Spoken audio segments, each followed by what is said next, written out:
उत्तर भारत के एक छोटे से गांव भैरवपुर में एक पुराना कुआं था। गांव वाले कहते थे कि वो कुआं कभी भी पानी नहीं देता, लेकिन रात में उससे अजीब आवाजें आती हैं। बच्चों को वहां जाने से मना किया जाता था। कहा जाता था कि 100 साल पहले वहां एक औरत की मौत हुई थी और उसकी आत्मा आज भी उसी कुएं में कैद है। गांव के लोग उस कुएं के पास भी नहीं जाते थे।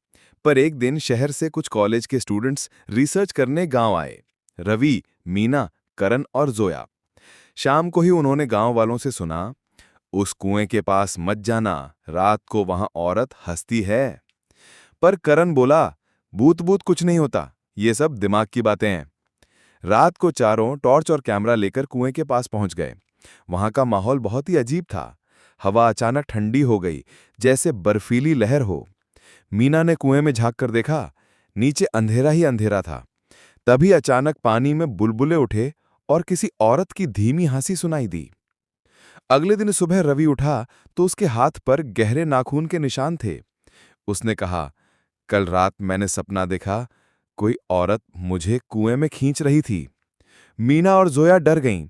उन्होंने गांव की एक बूढ़ी औरत दादी शांति से बात की। शांति बोली, उस कुएं में एक औरत को जिंदा फेंक दिया गया था। उसका नाम राधा था। उसके साथ धोखा हुआ था। उसकी आत्मा आज भी वहां से छूट नहीं पाई। उस रात उन्होंने तय किया कि असलियत जाननी है। सब कुएं के पास गए और कैमरा सेट किया। आधी रात होते ही फिर से वही हंसी सुनाई दी। अचानक हवा तेज हो गई, टॉर्च बुझ गई और कुएं से सफेद साड़ी में लिपटी एक औरत बाहर निकली। उसके बाल लंबे और उलझे हुए थे, आंखें लाल चमक रही थीं। वो औरत धीरे धीरे उनकी तरफ बढ़ने लगी। जोया डर के मारे गिर गई। औरत ने उसका हाथ पकड़ने की कोशिश की। तभी रवि ने पास रखी राख और तांत्रिक धागा फेंका। औरत कुछ पल रुकी, फिर तेज चीख के साथ गायब हो गई। अगले दिन गांव वालों की मदद से उन्होंने पुराने कागज निकाले। पता चला कि राधा को उसके ही परिवार वालों ने जमीन के झगड़े में जिंदा कुएं में धकेल दिया था। उसकी आत्मा बदला चाहती थी। तीसरी रात चारों ने मिलकर कुएं के पास पूजा रखी। पर जैसे ही मंत्र शुरू हुए, अचानक कुएं का पानी उफान मारने लगा। राधा की आत्मा फिर प्रकट हुई, लेकिन इस बार और भी भयानक रूप में।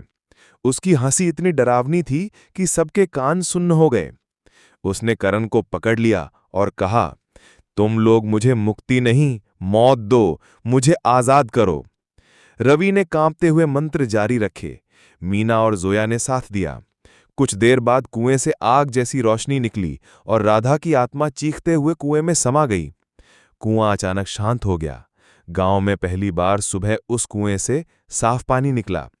गांव वाले बोले, आखिरकार हमारी राधा को शांति मिली।